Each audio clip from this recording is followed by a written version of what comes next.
ಅಭಿಯೋಜಕರು, ಸರ್ಕಾರದ ವಿವಿಧ ಇಲಾಖೆಗಳ ಅಧಿಕಾರಿಗಳು ಎಲ್ಲ ಗ್ರಾಮಗಳಿಗೂ, ಶಾಲಾ ಕಾಲೇಜುಗಳಿಗೂ, ವಿವಿಧ ಸರ್ಕಾರಿ ಸಂಸ್ಥೆಗಳಿಗೂ, ಸರ್ಕಾರೇತರ ಸಂಸ್ಥೆಗಳಿಗೂ ಭೇಟಿ ನೀಡುವುದರ ಮೂಲಕ ಅಲ್ಲಿನ ಮಕ್ಕಳಿಗೆ, ಸಾರ್ವಜನಿಕರಿಗೆ, ನಾಗರಿಕರಿಗೆ, ಹಿರಿಯ ನಾಗರಿಕರಿಗೆ, ಮಹಿಳೆಯರಿಗೆ, ಅದರಲ್ಲೂ ವಿಶೇಷವಾಗಿ ಸಾಮಾಜಿಕ ಕಟ್ಟಕಡೆಯ ವ್ಯಕ್ತಿಗಳು ಕಾನೂನು ಅರಿವು ನೆರವು ಕಾರ್ಯಕ್ರಮವನ್ನು ಆಯೋಜನೆ ಜ್ಞಾನವನ್ನು ತಿಳಿಸಿಕೊಡ್ತಕ್ಕಂಥ ಒಂದು ವ್ಯವಸ್ಥೆಯನ್ನು, ಒಂದು ರೂಪುರೇಷೆಯನ್ನು ನಮ್ಮ ಘನ ಸರ್ಕಾರಗಳು ಮತ್ತು ಘನ ಉಚ್ಚ ನ್ಯಾಯಾಲಯಗಳು ಇವತ್ತು ಮಾಡಿದ್ದಾರೆ. ಅಂತ ಒಂದು ಸುಂದರ ಕಾರ್ಯಕ್ರಮವನ್ನು ಇವತ್ತು ಆಯೋಜನೆ ಮಾಡಿರ್ತಕ್ಕಂಥ ಎಲ್ಲ ಈ ಶಾಲಾ ಆಡಳಿತ ಮಂಡಳಿಗೆ ನಾನು ಮೊಟ್ಟ ಮೊದಲನೇದಾಗಿ ತುಂಬ ಹೃದಯದ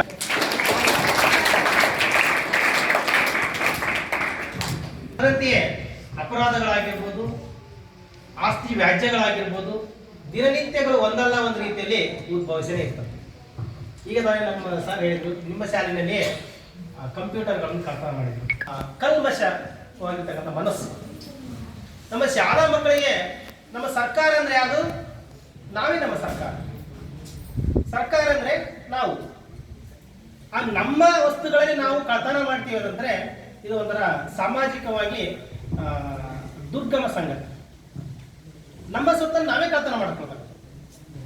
ಅದು ನಿಮ್ಮ ಸೊತ್ತು, ನಮ್ಮ ಮಕ್ಕಳ ಸೊತ್ತು. ನಮ್ಮ ಶಾಲೆ ಅಂದರೆ ನಮ್ಮ ಶಾಲೆ, ನಮ್ಮ ಮನೆ, ನಮ್ಮ ಒಂದು ದೇವಾಲಯ, ಶಿಕ್ಷಣವನ್ನು ಒದಗಿಸ್ತಕ್ಕಂಥ ದೇವಾಲಯ. ಇಂಥ ಒಂದು ಪವಿತ್ರವಾಗಿರ್ತಕ್ಕಂಥ ಸ್ಥಳದಲ್ಲಿ, ಸಮಾಜದಲ್ಲಿ, ನಮ್ಮ ಅಕ್ಕಪಕ್ಕ ಸುತ್ತಮುತ್ತ ನಮ್ಮ ಗ್ರಾಮದಲ್ಲಿದ್ದಂಥ ಜನರಲ್ಲಿರ್ತಕ್ಕಂಥ ಅಪರಾಧಿಕ ಮನೋಭಾವವನ್ನು ನಾವು ಹೋಗಲಾಡಿಸಬೇಕು ಅಂತಂದ್ರೆ ನಾವು ಕಾನೂನಿನ ಮೂಲ ಜ್ಞಾನವನ್ನು ತಿಳ್ಕೋಬೇಕು, ಅರಿವನ್ನು ಮೂಡಿಸ್ಕೋಬೇಕು. ನಮ್ಮ ಸಮಾಜದಲ್ಲಿ ಅಥವಾ ನಮ್ಮ ಸರ್ಕಾರದಲ್ಲಿ ಯಾವ್ಯಾವ ಕಾನೂನುಗಳಿದ್ದಾವೆ, ಅವುಗಳಿಂದ ನಾವು ನಿಯಂತ್ರಣವನ್ನು ಹೇಗೆ ಮಾಡಬೇಕು, ನಮ್ಮ ಸರ್ಕಾರಗಳು, ಉಚ್ಚ ನ್ಯಾಯಾಲಯಗಳು, ನ್ಯಾಯಾಲಯಗಳು ಯಾವ ರೀತಿ ಅದನ್ನು ನಿಯಂತ್ರಣ ಮಾಡ್ತವೆ, ಅದನ್ನು ನಾವು ಯಾವ ರೀತಿ ಪಡೆದುಕೊಳ್ಬೇಕು ಅಂತಕ್ಕಂಥ ಒಂದು ಮೂಲ ಆಶಯವನ್ನು ನಾವು ಹೊಂದಿ ಅಂತ ಒಂದು ಕಾನೂನಿನ ಜ್ಞಾನವನ್ನು ತಿಳ್ಕೊಳ್ಳೋದ್ರಿಂದ ಅಂತ ಒಂದು ಅಪರಾಧಗಳನ್ನು ತಡೆಗಟ್ಟಬಹುದು ಅನ್ನುವಂಥ ಹಿನ್ನೆಲೆಯಲ್ಲಿ ಇಂಥ ಕಾರ್ಯಕ್ರಮವನ್ನು ಆಯೋಜನೆ ಮಾಡ್ತಾ ಇದ್ದಾರೆ. ಮೊದಲೆಲ್ಲ ನ್ಯಾಯಾಧೀಶರು ನೋಡ್ಬೇಕಂದ್ರೆ ಎಲ್ಲಿ ಹೋಗ್ಬೇಕಾಯ್ತು ಹೇಳ್ರಿ? ಕೋರ್ಟಿಗೆ. ಇವತ್ತಾಗಲ್ಲ. ನಮ್ಮ ಶಾಲೆಗೆ, ನಮ್ಮ ಮನೆ ಬಾಗಿಲಿಗೆ, ನಮ್ಮ ಗ್ರಾಮಕ್ಕೆ, ನಮ್ಮ ನಗರಕ್ಕೆ, ನಮ್ಮ ಬಳಿಗೆ ಬಂದವರು ನ್ಯಾಯದಾನ ಮಾಡ್ತಕ್ಕಂಥ ವ್ಯವಸ್ಥೆಯನ್ನು ಮಾಡಿದ್ದಾರೆ. ಇನ್ನೂ ಮುಂದುವರೆದ ಮಾನ್ಯ ಉಚ್ಚ ನ್ಯಾಯಾಲಯಗಳು, ಸರ್ವೋಚ್ಚ ನ್ಯಾಯಾಲಯಗಳು ಏನು ಹೇಳ್ತಾ ಇದ್ದಾರೆ? ಗ್ರಾಮ ಪಂಚಾಯಿತಿಗೆ ಒಂದು ನ್ಯಾಯಾಲಯಗಳು ನಿರ್ಮಾಣ ಮಾಡಬೇಕು ಅಂತ ಕನಸು. ಅದು ನನಸು ಕೂಡ ಆಗ್ತದೆ. ಇನ್ನು ಕೆಲವೇ ದಿನಗಳಲ್ಲಿ ಆಗುವ ಸಾಧ್ಯತೆ ಇದೆ. ಉದ್ದೇಶ ಏನು ಅಂತಂದ್ರೆ ಪ್ರತಿಯೊಬ್ಬರಿಗೂ ಕೂಡ ಕಾನೂನಿನ ಅರಿವು ಬರಬೇಕು, ಕಾನೂನಿನ ಬಗ್ಗೆ ಜ್ಞಾನ ಇರಬೇಕು, ಮತ್ತೆ ಮನೆ ಮನೆಗೆ ನ್ಯಾಯಾಂಗ ವ್ಯವಸ್ಥೆ ಅಥವಾ ನ್ಯಾಯ ವ್ಯವಸ್ಥೆಯನ್ನು ತಲುಪಿಸಬೇಕು ಅಂತಕ್ಕಂಥ ಉದ್ದೇಶ. ಇವತ್ತು ಮೂಲಭೂತವಾಗಿ ನೀರು, ಕುಡಿಯುವ ನೀರು, ಮತ್ತೆ ಆಹಾರ, ಈ ಶಾಲೆ, ಶಿಕ್ಷಣ ಎಲ್ಲವೂ ಕೂಡ ನಾವು ಮನೆಗೆ ಯಾವ ರೀತಿ ನಾವು ಪ್ರತಿಯೊಂದು ಕೊಡ್ತಾ ಇದ್ದೇವೆ, ಅದೇ ರೀತಿ ನ್ಯಾಯನೂ ಕೂಡ ಕೊಡಬೇಕು. ಆರೋಗ್ಯ ಸೇವೆ ಕೊಡ್ತಾ ಇದ್ದಾರೆ. ಪ್ರತಿಯೊಂದು ಗ್ರಾಮದಲ್ಲಿ ಆಸ್ಪತ್ರೆಗಳು ನಿರ್ಮಾಣ ಮಾಡ್ತಾ ಇದ್ದಾರೆ. ಅದರ ಉದ್ದೇಶ ಏನು ಅಂತಂದ್ರೆ ಎಲ್ಲರಿಗೂ ಕೂಡ ತಲುಪಬೇಕು. ಆರೋಗ್ಯ, ಶಿಕ್ಷಣ, ವಸತಿ, ಮೂಲಭೂತ ಸೌಕರ್ಯಗಳು. ಅದರಂತೆಯೇ ನ್ಯಾಯದಾನವು ಕೂಡ ಮೂಲಭೂತ ಸೌಕರ್ಯ. ನಮ್ಮ ಭಾರತ ಸಂವಿಧಾನವನ್ನು ನಿಮಗೆಲ್ಲ SSLC ಮಕ್ಕಳು ಇರ್ಬೋದು, ಪೌರ ನೀತಿ, ಅದು ಸ್ವಲ್ಪ ನಿಮಗೆ ಇಂಟ್ರಡಕ್ಷನ್ ಹೇಳ್ತಾರೆ ಅಷ್ಟೇ. ಸಂವಿಧಾನದ ಇತ್ತೀಚೆಗೆ ಘನ ಸರ್ಕಾರಗಳ ಸಂವಿಧಾನ ಪೀಠಿಕೆನೇ ಹೋಗ್ತಾರೆ. ಭಾರತದ ಜನಗಳಾದ ನಾವು ಭಾರತವನ್ನು ಒಂದು ಸಾರ್ವಭೌಮ, ಸಮಾಜವಾದಿ, ಸರ್ವಧರ್ಮ ಸಮಭಾವದ ಪ್ರಜಾಸತ್ತಾತ್ಮಕ ಗಣರಾಜ್ಯವನ್ನಾಗಿ ರಚಿಸಲು ಮತ್ತು ಅದರ ಸಮಸ್ತ ನಾಗರಿಕರಿಗೆ ಸಾಮಾಜಿಕ, ಆರ್ಥಿಕ ಮತ್ತು ರಾಜಕೀಯ ನ್ಯಾಯ, ವಿಚಾರ, ಅಭಿವ್ಯಕ್ತಿ, ವಿಶ್ವಾಸ, ಧರ್ಮಶ್ರದ್ಧೆ ಹಾಗೂ ಉಪಾಸನಾ ಸ್ವಾತಂತ್ರ್ಯ, ಸ್ಥಾನಮಾನ ಹಾಗೂ ಅವಕಾಶ ಸಮಾನತೆ ದೊರೆಯುವಂತೆ ಮಾಡಲು ವ್ಯಕ್ತಿ ಗೌರವ, ದೇಶದ ಏಕತೆ ಹಾಗೂ ಅಖಂಡತೆಯನ್ನು ಸುನಿಶ್ಚಿತಗೊಳಿಸಿ ಅವರಲ್ಲಿ ಭ್ರಾತೃಭಾವನೆಯನ್ನು ವೃದ್ಧಿಗೊಳಿಸಿ ಶ್ರದ್ಧಾಪೂರ್ವಕ ಸಂಕಲ್ಪ ಮಾಡಿದವರಾಗಿ ನಮ್ಮ ಸಂವಿಧಾನ ಸಭೆಯಲ್ಲಿ 1949ನೇ ಇಸವಿಯ ನವೆಂಬರ್ ತಿಂಗಳ 26ನೇ ತಾರೀಕಾದ ಈ ದಿವಸ ಈ ಮೂಲಕ ಅಂಗೀಕರಿಸಿ ಅಧಿನಿಯಮಿಸಿ ಅರ್ಪಿಸಿಕೊಂಡಿದ್ದೇವೆ. ಧನ್ಯವಾದಗಳು.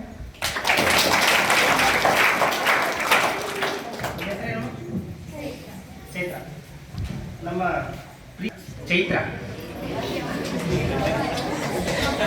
8ನೇ ತರಗತಿನ 8ನೇ ತರಗತಿ ಇದೆ. ಈ ಥರ ಎಲ್ಲರೂ ನಗಬಾರ್ದು. ಅವರಿಗೆ ಒಂದು ಎಲ್ಲರೂ ಕೂಡ ಚಪ್ಪಳೆ ಹೊಡ್ರಿ.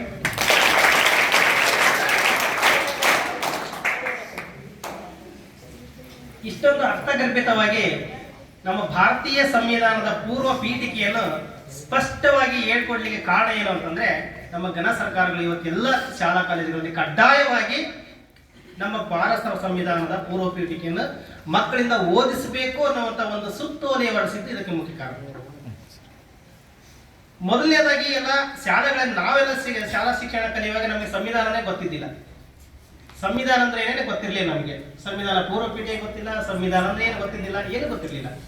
ಇತ್ತೀಚೆಗೆ ಅದರ ಘನ ಸರ್ಕಾರಗಳು ಎಲ್ಲ ಶಾಲೆಗಳಲ್ಲಿ ಕಡ್ಡಾಯವಾಗಿ ಆ ಸಂವಿಧಾನದ ಪೂರ್ವ ಪೀಠಿಕೆ ತಿಳ್ಕೊಳ್ಳೋದ್ರಿಂದ ನಮ್ಮ ಸುಭದ್ರ ಒಂದು ಸುಶಿಕ್ಷಿತ ರಾಷ್ಟ್ರ ನಿರ್ಮಾಣ ಮಾಡಲಿಕ್ಕೆ ಸಾಧ್ಯ ಆಗುತ್ತೆ ಅನ್ನುವಂಥ ಧ್ಯೇಯೋದ್ದೇಶದಿಂದ ನಮ್ಮ ರಾಷ್ಟ್ರದ ಪ್ರಬುದ್ಧತೆಯನ್ನು ಎತ್ತಿ ಹಿಡಿಯುವ ಒಂದು ಉದ್ದೇಶದಿಂದ ಸಂವಿಧಾನದ ಪೂರ್ವ ಪೀಠಿಕೆಯನ್ನು ಓದಿಸ್ತಾರೆ. ಆ ನಿಟ್ಟಿನಲ್ಲಿ ಚೈತ್ರ ತುಂಬ ಸ್ಪಷ್ಟವಾಗಿ, ತುಂಬ ಅರ್ಥಗರ್ಭಿತವಾಗಿ, ನಿರರ್ಗಳವಾಗಿ ಮಾಡಿರೋದಕ್ಕೆ ನಾನು ಮತ್ತೊಮ್ಮೆ ತಮಗೆ ತುಂಬ ಅಭಿನಂದನೆ ಸಲ್ಲಿಸ್ತಿದ್ದೇನೆ. ಪ್ರತಿದಿನ ಪ್ರೇರಣೆಗೆ ಎಲ್ಲರೂ ಹೇಳ್ತಾರೆ ಈಚ್ ಆ್ಯಂಡ್ ಎವ್ರಿ. ಹೇಳಿದಂತೆ ನಮ್ಮ ಭಾರತ ಸಂವಿಧಾನದ ಪೂರ್ವ ಪೀಠಿಕೆಯಲ್ಲಿ ನಮ್ಮನ್ನೇ ನಾವು ಅರ್ಪಿಸಿಕೊಂಡಿದ್ದೀವಿ. ಮೊದಲೇನಿತ್ತು, ಆಡಳಿತ ಮಾಡ್ತಿದ್ವು ಅಥವಾ ವಿವಿಧ ಖಂಡಗಳಾಗಿ ವಿಭಾಗಿಸಿಕೊಂಡು ವಿವಿಧ ರಾಜಮನೆತನಗಳು ಮನೆತನಗಳು ಆಡಳಿತ ಮಾಡ್ತಿದ್ವು. ಆದ್ರೆ ನಮ್ಮ ಭಾರತ ಸಂವಿಧಾನ ಅಥವಾ ನಮ್ಮ ರಾಷ್ಟ್ರ ಸ್ವತಂತ್ರ ಆದ ಮೇಲೆ ನವೆಂಬರ್ ತಿಂಗಳಲ್ಲಿ ನಮ್ಮ ಸಂವಿಧಾನವನ್ನು ನಮ್ಮಷ್ಟಕ್ಕೆ ನಾವು ವಿಧಾನ ಪರಿಚಯ. ಅವರು ನಮ್ಮ ಕೆಲಸ ಮಾಡೋಕ್ಕೋಸ್ಕರ ಅಲ್ಲಿ ಸರ್ಕಾರ ಇರೋದು. ಅಲ್ಲಿ ಯಾರು ಕೂಡ ರಾಜರು ಇಲ್ಲ. ಇದರ ರಾಜರು ನಮ್ಮ ಸರ್ಕಾರದಲ್ಲಿ ಇಲ್ಲ, ಯಾರು ಇಲ್ಲ ರಾಜರು. ಯಾಕೆ ಅಂತಂದ್ರೆ ನಾವೇ ರಾಜರು. ನಮ್ಮ ರಾಷ್ಟ್ರಗಳು ನಿರ್ಮಾಣ ಆಗಿವೆ, ನಮ್ಮ ಸರ್ಕಾರಗಳು ರಚನೆ ಆಗಿವೆ, ಸರ್ಕಾರಗಳು ಕೆಲಸ ಕಾರ್ಯಗಳನ್ನು ಮಾಡ್ತಾ ಇದ್ದಾವೆ. ಹಾಗಾಗಿ ನಮ್ಮ ಸಂವಿಧಾನದ ಅಡಿಯಲ್ಲಿ ಪ್ರತಿಯೊಂದು ಕೂಡ ಸರ್ಕಾರಗಳು ಕಾರ್ಯವೈಖರಿಯಲ್ಲಿ ಕಾರ್ಯಕಲಾಪಗಳನ್ನು ನಡೆಸ್ತಾ ಇರ್ತಕ್ಕಂಥದ್ದು ಸಂವಿಧಾನಬದ್ಧವಾಗಿ. ಆದ್ದರಿಂದ ಸಂವಿಧಾನದಲ್ಲಿ ನಾವು ಪ್ರಮುಖವಾಗಿ ತಿಳ್ಕೊಳ್ಬೇಕಾಗಿರೋದು 2 ಚಾಪ್ಟರ್ಗಳನ್ನ ಅಷ್ಟೇ ಇಂಪಾರ್ಟೆಂಟ್. ನಮ್ಮ ಹಕ್ಕುಗಳನ್ನು ನಾವು ಕಾಪಾಡ್ಕೊಳ್ಬೇಕು ಅಂತಂದ್ರೆ ಮೂಲಭೂತವಾಗಿ 3ನೇ ಚಾಪ್ಟರ್ ತಿಳ್ಕೊಬೇಕು. 3ನೇ ಭಾಗ ಪಾರ್ಟ್ 3 ಅಲ್ಲಿ ಫಂಡಮೆಂಟಲ್ ರೈಟ್ಸ್, ಮೂಲಭೂತ ಹಕ್ಕುಗಳು. ಹಕ್ಕುಗಳನ್ನು ನಾವು ನಮ್ಮನ್ನು ನಾವು ಕೇಳ್ಕೊಳ್ತಕ್ಕಂಥ ಹಕ್ಕುಗಳನ್ನು ನಾವು ಅಳವಡಿಸಿಕೊಂಡಿದ್ದೀವಿ. ಅನುಚ್ಛೇದ 12ರಿಂದ 35ರವರೆಗೆ 12ರಿಂದ 35ರವರೆಗೆ 12 ರಾಜ್ಯ ಅಂದ್ರೆ ಏನು ಅಂತ ಹೇಳ್ತದೆ, 13 ಹೇಗೆ ಆಡಳಿತ ಮಾಡ್ಬೇಕಂತ ಹೇಳ್ತದೆ, 14